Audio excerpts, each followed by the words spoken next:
Oui, sachez que hier, on a fait la critique de Transformers, le commencement. N'hésitez pas à aller voir la vidéo. Et voilà, sachez que j'ai vu du coup les deux films le même jour. Transformers, j'ai commencé par ce film qui était vraiment très cool, j'ai passé un vrai bon moment. Là, on va parler de Venom, The Last Dance.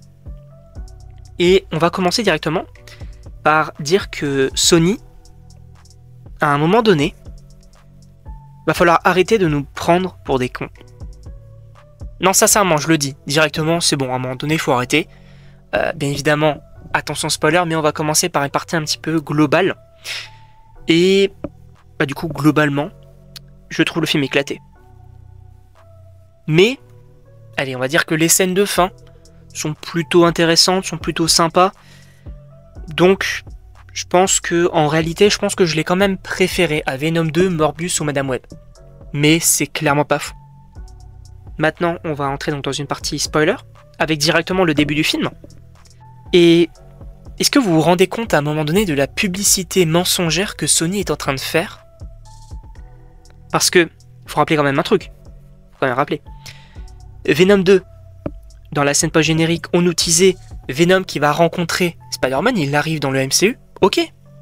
2 mois après, il y avait Spider-Man No Way Home. Spider-Man No Way Home, on ne le voit pas, Venom, dans le film. On le voit que à la scène post-générique, où justement il laisse un bout de sa meute et il retourne dans son univers.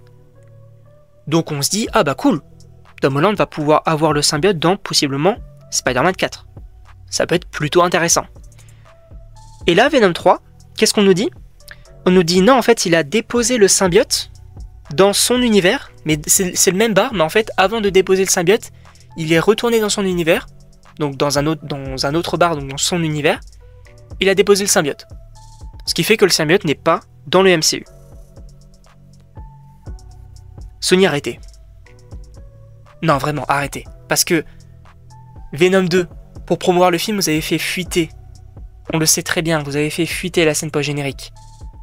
Pour justement teaser No Way Home. Là, dans No Way Home, vous teasez un Venom dans le MCU.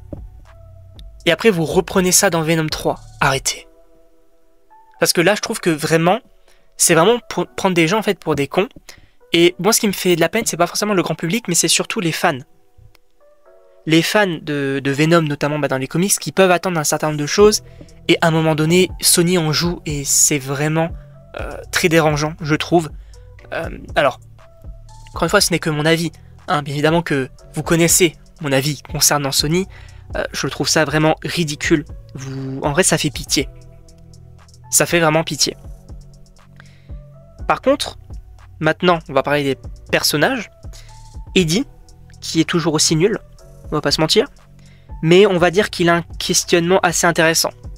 Voilà, de se dire, est-ce que justement je ne serais pas mieux sans Venom? Est-ce qu'il m'apporte vraiment quelque chose? Est-ce que j'aurais le droit peut-être à une autre vie, s'il n'était pas entré justement dans ma vie? Est-ce que je dois reconstruire ma vie, etc. Un questionnement assez intéressant, finalement. Mais, globalement, le personnage est toujours aussi éclaté au sol. Il est pas drôle. Pareil pour Venom, on va en parler. Venom, c'est toujours un gros bouffon, je suis désolé, à un moment donné, il faut dire les termes.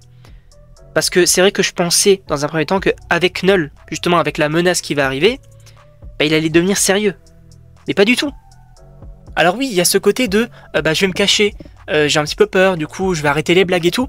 Et au final, qu'est-ce qu'il fait avec la famille? Il commence à chanter, Madame Chen, on va en parler, c'est n'importe quoi, à un moment donné, il faut arrêter. Faut arrêter. Sony, arrêtez. Et, oui, on vient d'évoquer Knull, parlons de Knull. C'est quoi ça? Encore une fois, alors, c'est pas forcément la publicité mensongère, mais Sony, dans les 2 trailers, tu mets Knull, c'est les 2 seules scènes qu'on voit dans le film. À un moment donné, ça me rappelle Madame Web avec les costumes. Les costumes que tu mets, donc des 3 Spider-Woman, tu les mets dans le trailer, et au final, non, en fait, c'est juste une vision qu'on voit dans le film, c'est tout. À un moment donné, faut arrêter. Faut arrêter. En plus de ça, donc, on te parle du codex, ça sort de nulle part. Il nous dit, faut pas que je me transforme. Et 2 minutes après, qu'est-ce qu'il fait? Il se transforme pour danser avec Madame Chen. À un moment donné, frérot, il se passe quoi, là?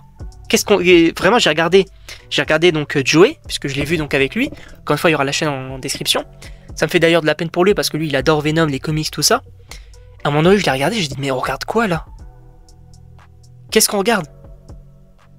Donc moi je trouve ça vraiment dérangeant, sachant que en plus, parlons des personnages secondaires qui sont nuls, ils n'apportent rien à l'histoire, que ce soit donc la famille qui ne sert à rien, tout ce qu'elle fait, la famille, c'est emmener Venom, donc Eddie, à Las Vegas.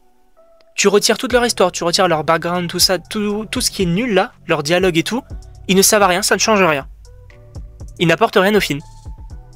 Donc déjà ça. En plus, on essaie de te faire attacher donc à la scientifique. Parlons-en à un moment donné, frérot, il y a une enfant qui court avec son frère, main dans la main. La meuf, elle se prend un éclair sur l'épaule. Et elle meurt pas, c'est son frère qui meurt. Tout ce qu'elle a, c'est « Ah non, en fait, j'ai une cicatrice. » Et tu t'es fait taper par la foudre, frérot. Tu meurs, non? À un moment donné. C'est pas logique.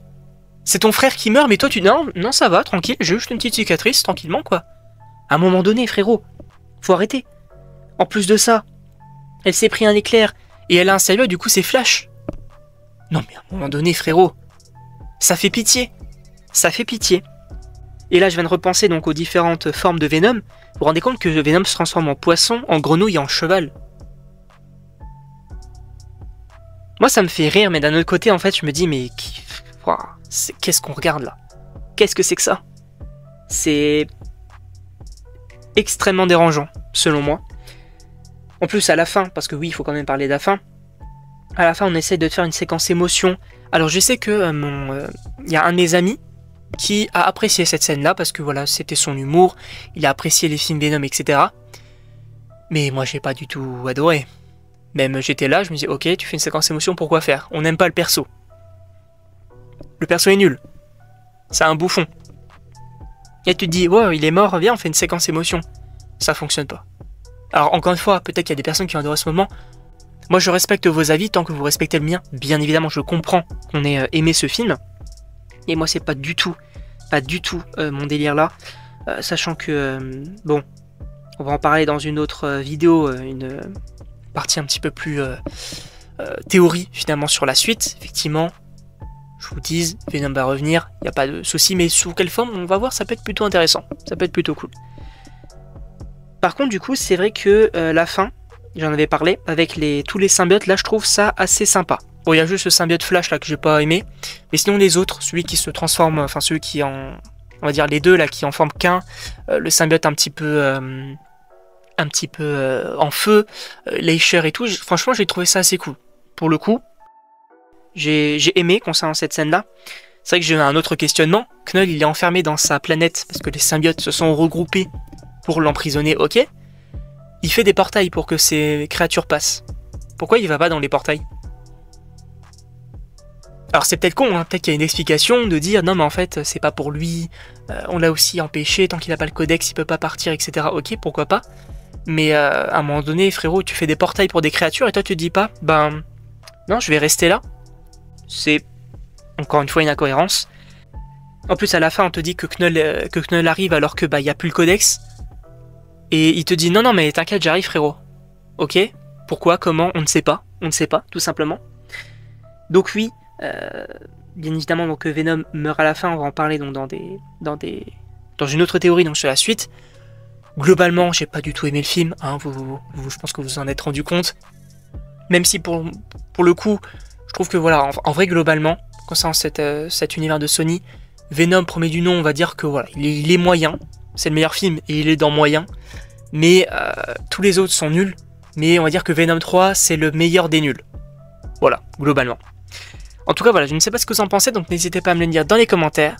N'hésitez pas encore une fois donc à aller voir la chaîne de Joey que j'aurai mis donc en description. Et donc moi, il ne me reste plus qu'à vous dire à la prochaine pour une prochaine vidéo.